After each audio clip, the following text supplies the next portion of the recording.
Isang mapagpalang araw po muli mga kapatid. Andito na naman po ako upang ibahagi po sa inyo ang isa na naman pong kaalaman na napakahalaga na hindi po alam na nakararami sa atin. Ito po ay tungkol sa pagkain ng dugo ng hayop na talaga naman pong mahigpit pong ipinagbabawal ng ating Ama na nasa kalangitan. At kung bakit marami po sa atin ang kumakain ng dugo ng hayop at saan po natin ito namana at saan po ito nagsimula. At malalaman din po natin sa video na ito ang totoong Misaya at ang huwad na Misaya. Halina't panoorin po natin ang video na ito ng Operian Heritage Conservatory. Ito po ay ating sandigan at sandalan tungo sa katotohanan upang tayo po ay mamuhay ayon sa kalooban ng ating Amang may likha. Tara, panoorin po natin.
Masayang bati mga Oferians, naririto naman tayo para sa isa na namang makatotohanang paglilinaw tungkol sa mga katuroang nagbabanggaan.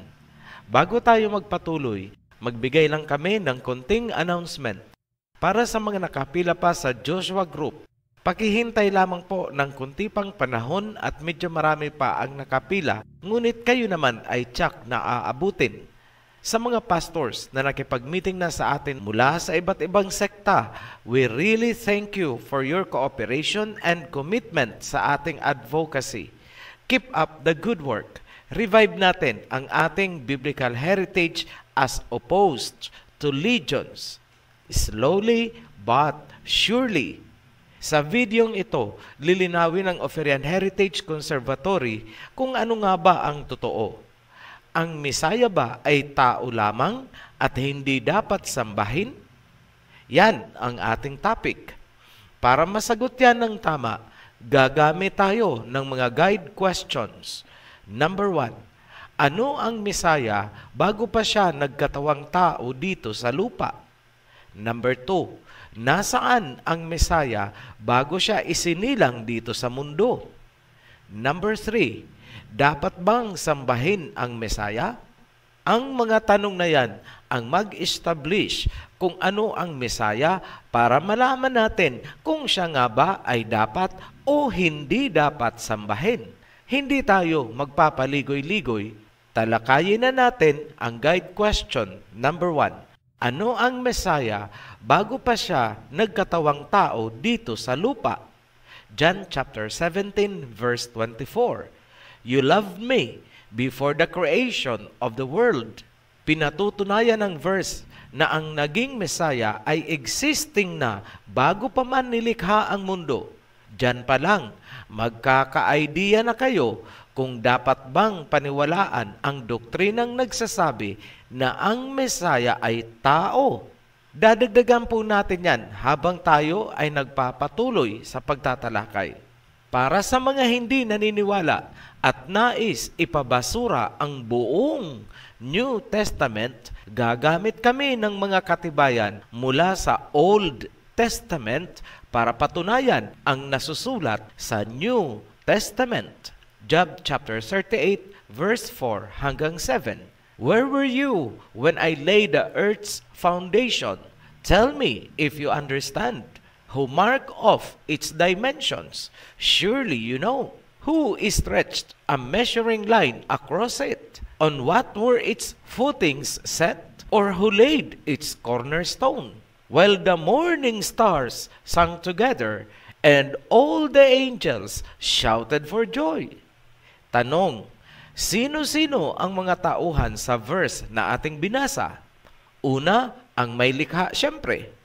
Then, may nababanggit na morning stars at mga sons of Elohim. Ang mga morning stars at sons of Elohim ay mga angels. Pag-uusapan natin ang morning stars. Sa Revelation, may namumukod tanging morning star. Revelation chapter 22 verse 16. I, Yahweh, have sent my angel to give you this testimony for the assemblies. I am the root and the offspring of David and the bright morning star. Ayan, sinabi ng Messiah na siya ang bright and morning star, ang root and offspring ni David. Sa makatuwid, ang Messiah ay isang high-ranking angel bilang morning star na nagkatawang tao dumaan sa angkan ni David. Ang morning star angel na ito ay presente na bago pa man nilikha ang mundo at ang unang tao. Silipin natin ang kaganapan na may kaugnayan sa paglikha ng tao. Genesis chapter 1 verse 26. Then Alahayam said, "Let us make mankind in our image, in our likeness, so that they may rule over the fish in the sea and the birds in the sky, over the livestock and all the wild animals, and over all the creatures that move along the ground."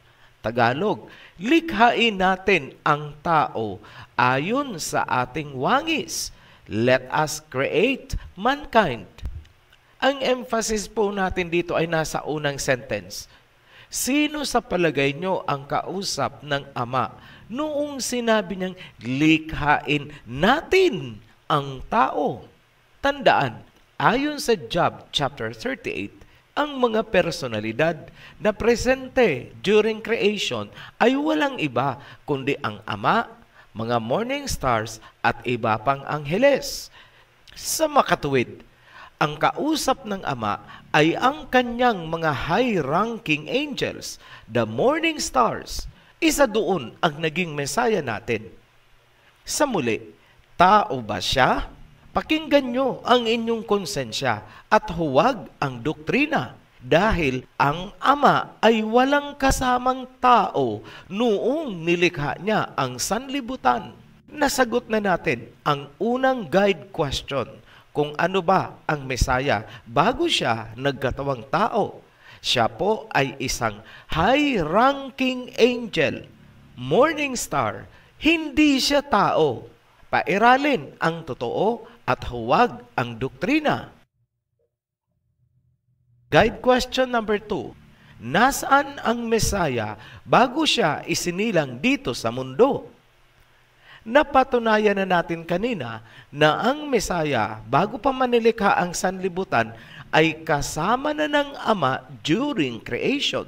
Pagkatapos naman ng creation, dumami na ang mga tao, naging masama at naganap ang baha noong panahon ni Noah. Pagkatapos ng baha, naganap ang pagsisimula ng pagsasabuatan ng mga bansa laban sa Ama. Ang landmark o milestone niyan ay ang pagtatayo nila ng Tower of Babel. Yan ang pinaka-milestone ng pag-usbong ng isang civilization na naging Great Babylon. Umusbong din ang mga naghahari-harian dito sa mundo, tuloy-tuloy hanggang sa kasalukuyang panahon. Sana napanood nyo ang Babylon series para meron kayong idea kung ano ang nangyari sa mga panahong ito. Ang mga bansa ay nagsasabuatan at kinakalaban nila ang kalooban ng Ama. Ano ang tugon ng Ama sa mga nangyayari? Yan ang inilarawan ng nasusulat sa Psalms chapter 2, verse 1 to 3. Why do the nations conspire and the peoples plot in vain. The kings of the earth rise up, and the rulers band together against Jehovah and against the anointed, saying, let us break their chains and throw off their shackles. Ayan, nakita ng Ama ang mga nangyayari sa mundo. Ang pagsisimula ng geopolitics. Ano ang naging reaksyon ng Ama? The one enthroned in heaven laughs. Yahweh scoffs at them. He rebukes them in His anger and terrifies them in His wrath, saying, I have installed my king on Zion, my holy mountain. Nagalit ang Ama. Sinabi niya, bakit nagsasabwatan ang mga bansa? At kanyang sinabi, may nakatalaga akong maghahari sa Mount Zion. Sabay, inappoint niya ang isang high-ranking angel, isang morning star. At ano ang sinabi ng hinirang ng Ama? Psalm chapter 2 pa rin tayo. Verse 7, I will proclaim Yahweh's decree. He said to me, you are my son. Today I have become your father. Ask me, and I will make the nations your inheritance, and the ends of the earth your possession. Ipapahayag ko ang sinabi ni Yahweh. Kanyang sinabi sa akin, sa araw na ito, kita'y ipinanganak, ako ay iyong naging ama. OHC, hindi ba't lahat naman ng angels ay dati namang tinatawag na sons of Elohim? Bakit sinabi pa ng Ama na ngayong araw na ito, ako ay naging iyong ama? Yes, tama po. Ang lahat ng angels ay tinawag sa Bible na sons of Elohim. Ngunit, hindi lahat ng angels ay pinagkalooban ng Ama ng kanyang pangalan. Isa lang ang namumukod tanging anghel na pinagkalooban niya ng kanyang pangalan. In short, ang anghel na ito ay naging Yahweh din ang pangalan, junior sa Ama. Para hindi kayo malito sa pagpapatuloy ng ating pagtatalakay, for purposes of clarity, ang Ama ay tawagin nating Yahweh Senior at ang anak ay tawagin nating Yahweh Junior. Hindi po yan pagyurak dahil ang hangad natin ay kalinawan at hindi paglapastangan. Ang senior at junior relationship ng ama at ng anak ay makikita natin sa pangyayari noong pinaulanan ng apoy at ginunaw ang Sodom and Gomorrah. Simulan natin sa panahong pinuntahan si Abraham ng 3 lalaking panauhin bago naganap ang paggunaw sa Sodom and Gomorrah. Genesis chapter 18. Yahweh appeared to Abraham near the great trees of Mamre while he was sitting at the entrance to his tent in the heat of the day. Abraham looked up and saw 3 men standing nearby. When he saw them, he hurried from the entrance of his tent to meet them and bowed low to the ground. Ayan, nakipagkita si Yahweh Junior kay Abraham kasama ang 2 pang anghel. Ang appearance nila ay tao, 3 men. Ngunit nakilala sila ni Abraham, kung kaya nagpatira pa ito dikit ang kanyang mukha sa lupa. Ang pumunta kay Abraham ay si Yahweh Junior at hindi ang Yahweh Senior. Bakit namin nasabi na ang pumunta kay Abraham ay hindi ang Yahweh Senior, kundi ang Yahweh Junior? John chapter 1 verse 18. No one has ever seen Alahayam, but the one and only Son, who is himself Alahayam, and is in closest relationship with the Father, has made him known. Malinaw na sinabi, walang sino mang nakakita sa Yahweh Senior, kundi ang anak na si Yahweh Junior, na isa ring Alahayam o Elohim, at may pinakamalapit na relasyon sa Yahweh Senior. Sinamba ni Abraham si Yahweh Jr.? Yes, nagpatira pa siya. Tandaan nyo yan. Ngayon, paano nilusaw ang Sodom and Gomorrah? Genesis chapter 19, verse 24. Then Yahweh rained down burning sulfur on Sodom and Gomorrah from Yahweh out of the heavens. At si Yahweh ay nagpaulan ng kumukulong asopre sa Sodom and Gomorrah mula kay Yahweh na nasa langit. Ayan, kitang-kita ang senior and junior relationship ng ama at ng anak. Nagtandem ang dalawa upang gunawin ang Sodom and Gomorrah. Ang Yahweh Jr.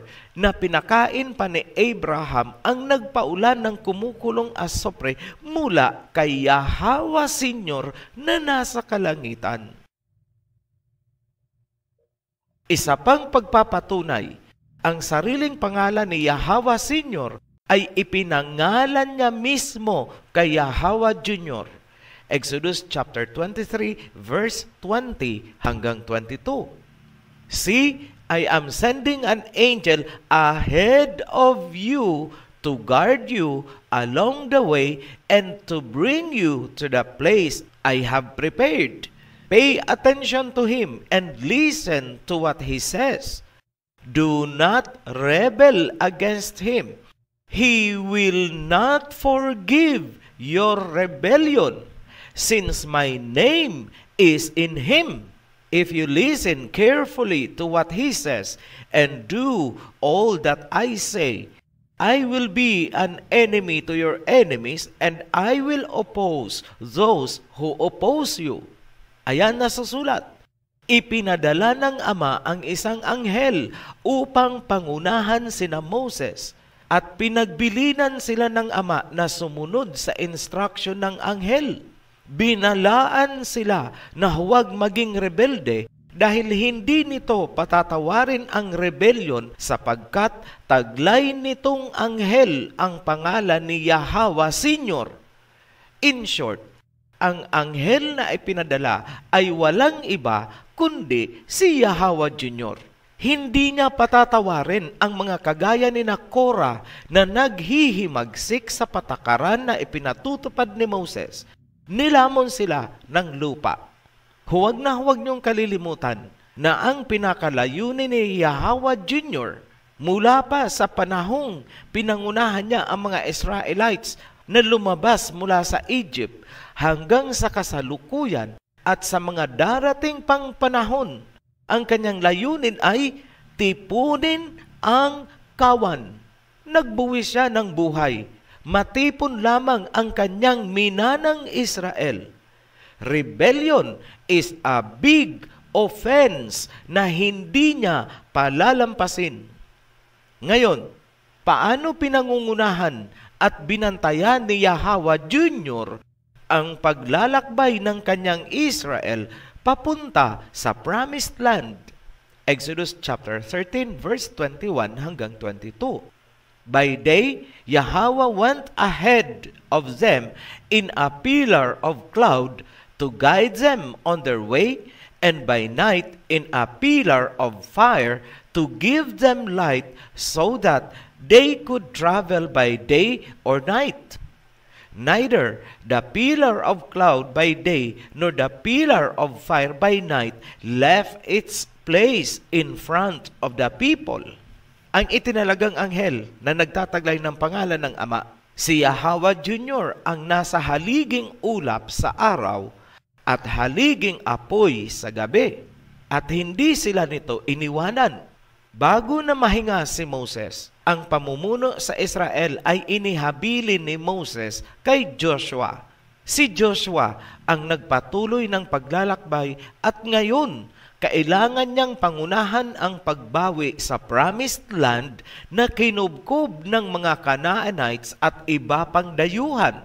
Kasama pa rin ba nila ang anghel, si Yahweh Jr.? Yes. Ano nga ulit ang role ni Yahweh Jr.? Ayon sa verse kanina, to guard the Israelites. Gwardya, protektor, tagapagtanggol laban sa mga kaaway habang sila ay naglalakbay papuntang Promised Land.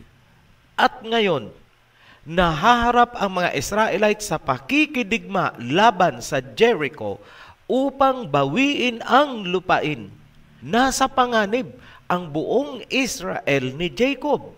Noong napipinto na ang sagupaan laban sa Jericho, may isang pangyayari na dapat nating titigan. Joshua chapter 5 verse 13 hanggang 15, the fall of Jericho.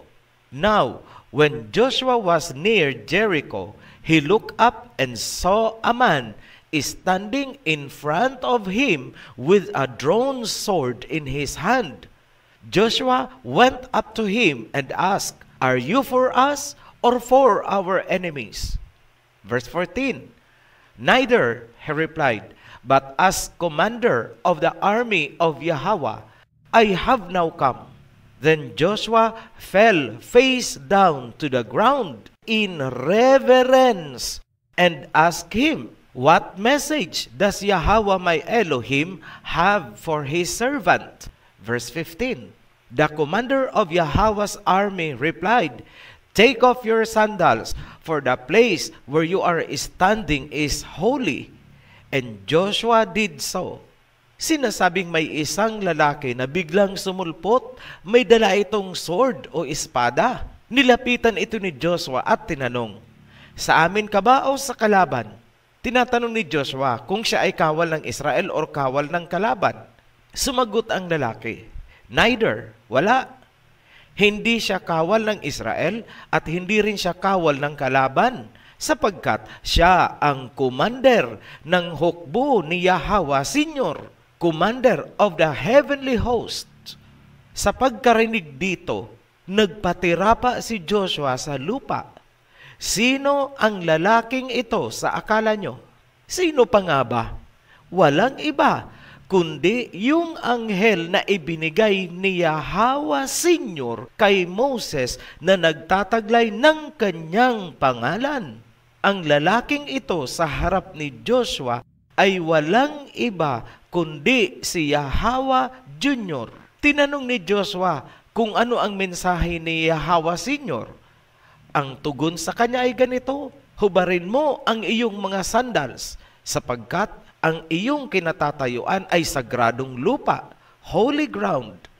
Sa sagot na ganito, makikita nyo ang kanyang kapangyarihan o authority bilang isang alahayam. Hindi ba't ganyan din ang sinabi kay Moses sa burning bush noong unang nagpakilala si Yahweh Senior? "Remove your sandals." Hubarin mo ang iyong sandals. Bakit ganun ang sinabi ni Yahweh Junior kay Joshua?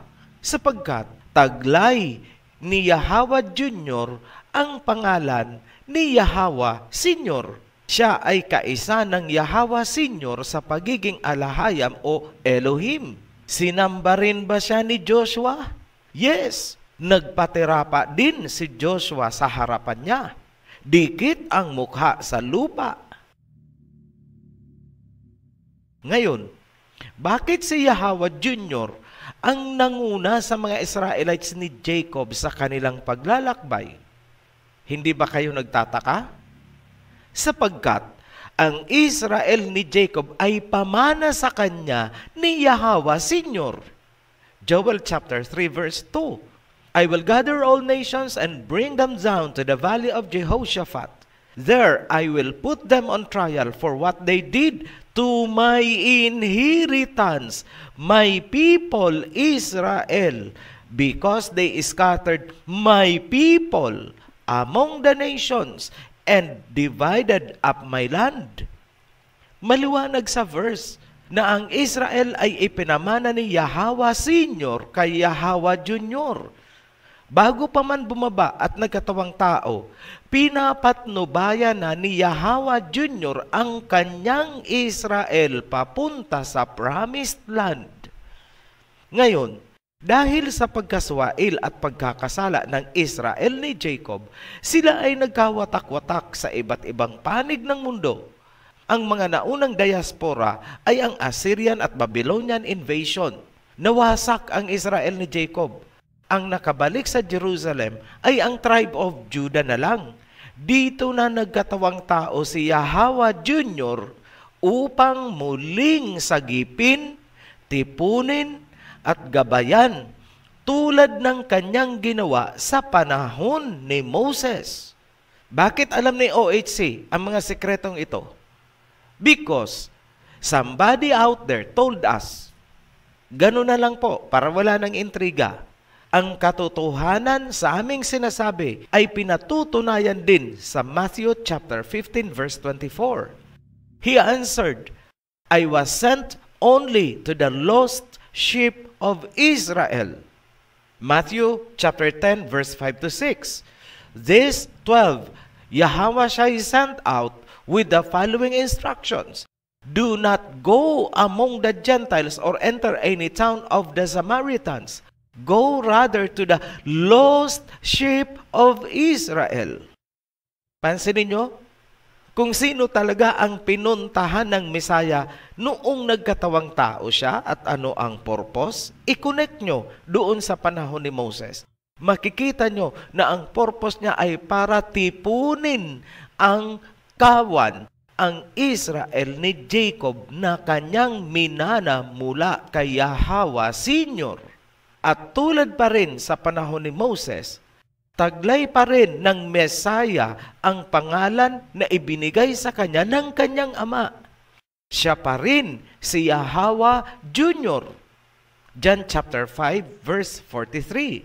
I have come in my Father's name, and you do not accept me. But if someone else comes in his own name, you will accept him. Bakit tinawag natin siyang Yahweh at hindi Yahweh lang? Sapagkat ang ibig sabihin ng suffix na Shai ay He saves, He directs, He leads. Yahweh technically means Yahweh saves, Yahweh leads. Kung paanong ipinakilala ni Yahweh Senior ang anak kay Moses bilang anghel na kanilang gabay o giya, muling ipinakilala din ng ama si Yahweh Jr. sa mga tao noong ito ay nagkatawang tao. Tulad halimbawa, noong binautismuhan ni John ang Mesaya, nagsalita ang ama mula sa kalangitan. Matthew chapter 3 verse 17. And a voice from heaven said, This is my son, whom I love. With him I am well pleased. Ito ang sinabi. Ito ang sinisinta kong anak na aking kinalulugdan. Isa pang pagkakataon na muling ipinakilala ng ama ang Mesaya ay sa Transfiguration kasama si Moses at Elijah. Matthew chapter 17 verse 3 to 5. Just then there appeared before them Moses and Elijah talking with Yahweh. Verse 5. While he was still speaking, a bright cloud covered them, and a voice from the cloud said, This is my son, whom I love. With him I am well pleased. Listen to him. Ito ang aking sinisintang anak na lubos kong kinalulugdan. Makinig kayo sa kanya.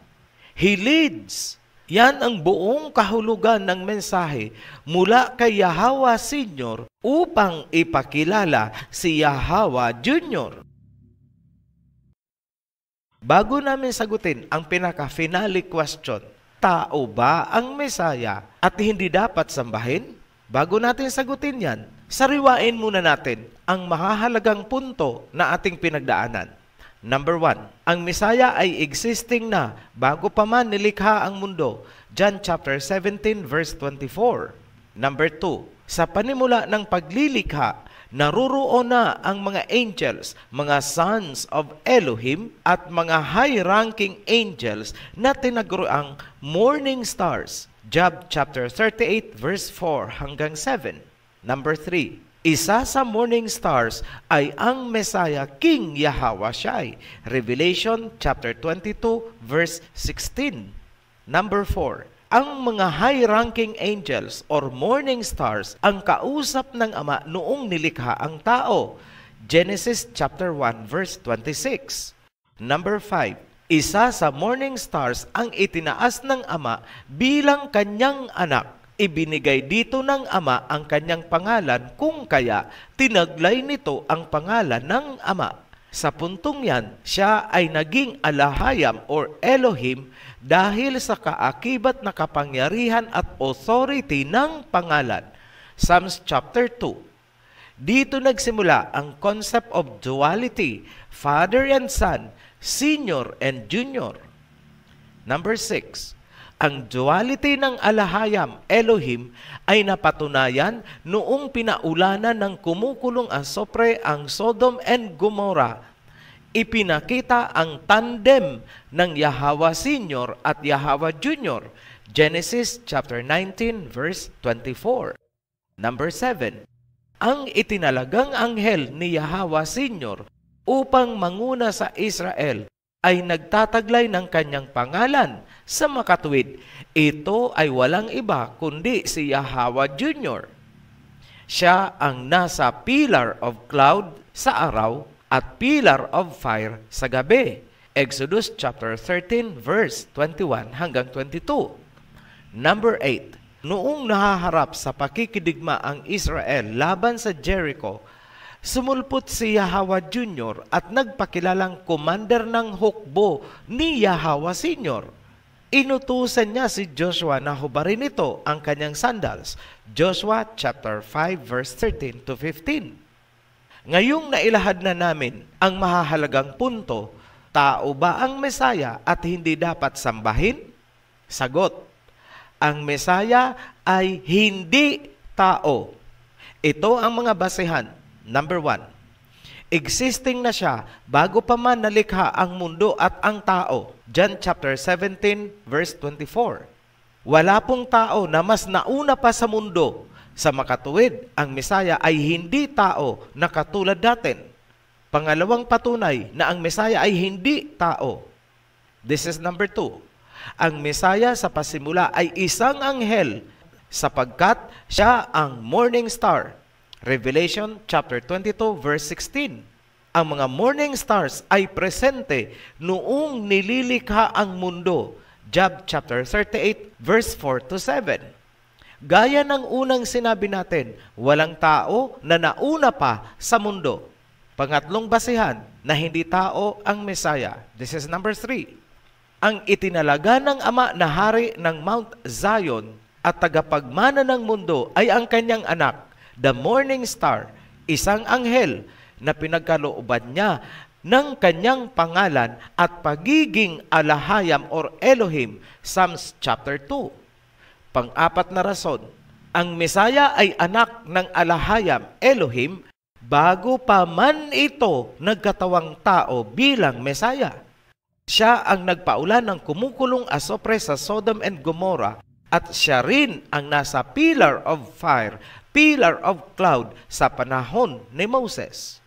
Panglimang rason na ang Mesaya ay hindi tao. This is number 5.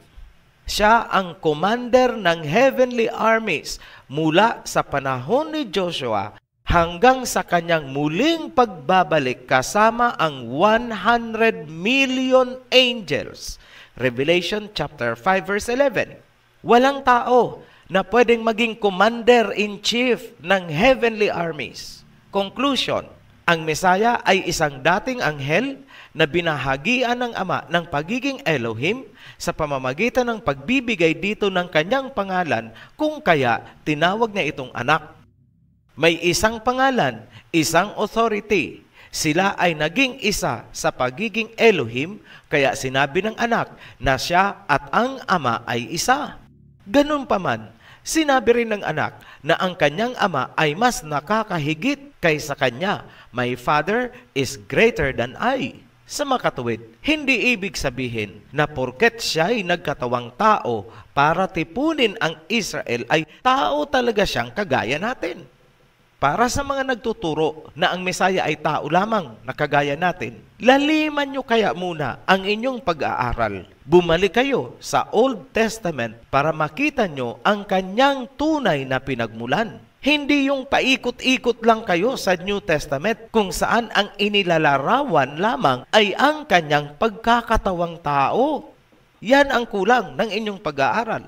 Isa pang konsiderasyon, kung si Maria ay hindi nyo tinatanggap bilang mediator dahil sabi nyo siya ay tao, which is, totoo naman, bakit ang Mesaya ay itinuturing nyong mediator kung baga ito ay tao din? At kung ang Mesaya na muling babalik ay tao lamang, paano kayo ililigtas ng isang tao? Yan, magmuni-muni kayo.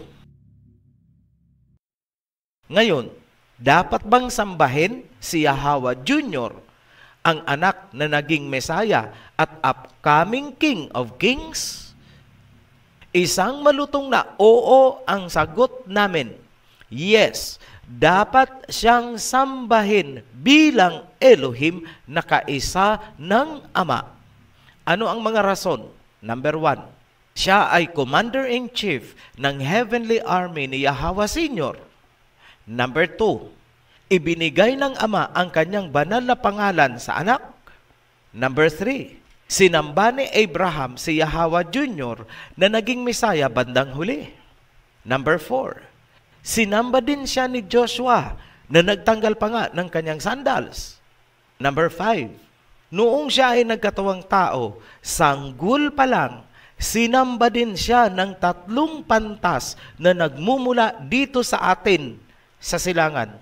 Matthew chapter 2, verse 1, verse 2, and 11.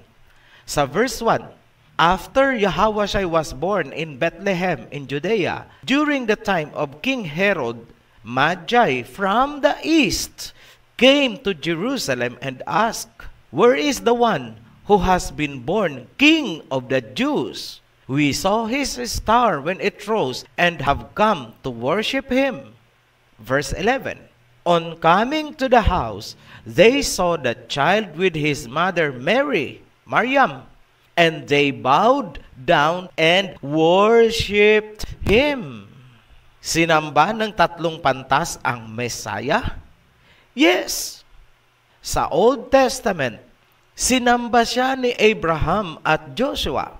Ganon din si Moses at Aaron. Hindi lang natin naibigay ang mga verses, but there are so many sources kung saan nagpapatirapa si Moses at Aaron. Sa New Testament naman, sinamba siya ng 3 pantas. Ngayon, may sinabi bang nagkasala sa kautusan ang mga sumamba sa kanya? Mula kay Abraham, kay Joshua, kay Moses, kay Aaron, at sa New Testament, itong 3 pantas? May nakita ba kayong nagkasala? Ang mga yan? Wala. Bilang paglilinaw, hindi lahat ng angels ay pwedeng sambahin. Tanging ang anak lamang na pinagkalooban ng Ama ng kanyang pangalan bilang Elohim ang dapat sambahin. Revelation chapter 22 verse 8 and 9. I, John, am the one who heard and saw these things. And when I heard and seen them, I fell down to worship at the feet of the angel who had been showing them to me. But he said to me, "Don't do that. I am a fellow servant." Ayan, malinaw na sinabi ng anghel kay John, tumayo ka, huwag mong gagawin yan. Huwag kang magpapatirapa sa aking harapan sapagkat tulad mo, ako'y isa ring hamak na servant, lingkod. Yan ang pagpapatunay na iba-iba ang antas ng mga angheles. Ngayon, ano ang problema nitong mga oneness na sumisipa sa Mesaya?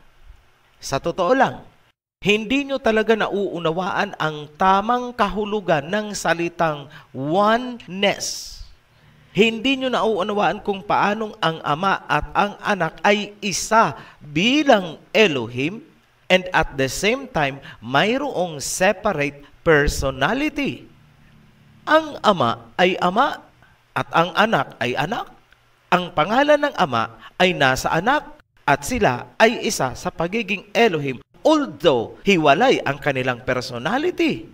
Ang anak ay representative or isinugo ng ama. Kung ano ang trato mo sa isinugo, yun din ang naging trato mo doon sa nagsugo. Kung binastos mo ang inutusan, binastos mo na rin ang nag-utos. Kung nireject mo ang inutusan, in effect, nireject mo rin ang nag-utos. Kung hindi mo kinilala ang authority na ibinigay doon sa inutusang anak, hindi mo rin kinikilala ang pinagmula ng authority, yung ama. Yan ang ibig sabihin ng I and the Father are one. They are one in authority. Oneness. Isa sila sa pagiging Elohim, ngunit may hiwalay silang personality. Yan supposedly ang tamang kahulugan ng salitang oneness na inyong ginagamit, ngunit hindi nyo naman talaga nauunawaan. Mali po yung ginagawa ninyo na kinikick out ninyo ang anak dahil sabi nyo oneness. Hindi nyo naintindihan ang oneness. Aralin nyo muna bago kayo mag-formulate ng kung ano-anong doktrinang kalapastanganan. Yan ang babala namin sa inyo. Kapag ba sinamba mo ang Mesaya, nagkasala ka ba sa first commandment ng 10 commandments? Unawaan nga natin ang first commandment.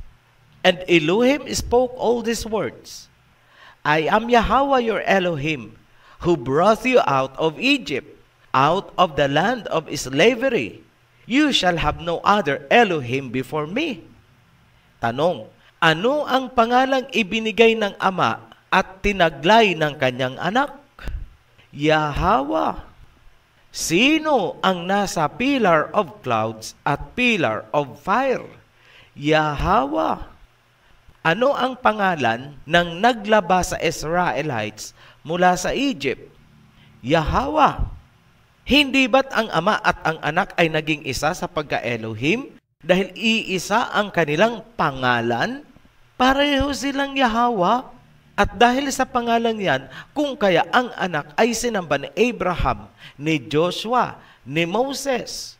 At sa New Testament, sinamba rin ng 3 pantas mula sa silangan. At wala ni isa man sa kanila ang sinabing nagkasala sa kautusan. Hindi nyo ba napapansin na mali ang inyong interpretation? Ito, para sa lahat na hindi kumikilala o ayaw kumilala sa Messiah, pinatunayan na namin sa inyo mula pa sa Old Testament na ang Messiah ay legitimate na anak mula mismo sa pananalita ng Ama at sa mga panulat ng mga propeta. Tandaan nyo ito. John chapter 14 verse 6. No one comes to the Father except through the Son. Walang sino mang pwedeng dumirekta sa Ama na hindi dadaan sa anak. Tigilan ang mga kalapastangan ng katuruan. Period. Muli kaming nagpapasalamat sa mga patuloy na sumusuporta sa Oferian Heritage Channel. Para sa mga new subscribers, huwag kalimutang panuorin ang The Guide kung hindi pa napapanood. Ang link ay matatagpuan sa ibaba lamang nitong video. Para sa mga newly baptized, welcome to the covenant. At para sa lahat, be blessed. Shalom. Mga kapatid, kung niyo pong napanood ang kabuuan ng video na ito at kung niyo pong nagustuhan ang mensahe at aral, paki-like, subscribe, and share po. Marami pong salamat. Be blessed. Shalom.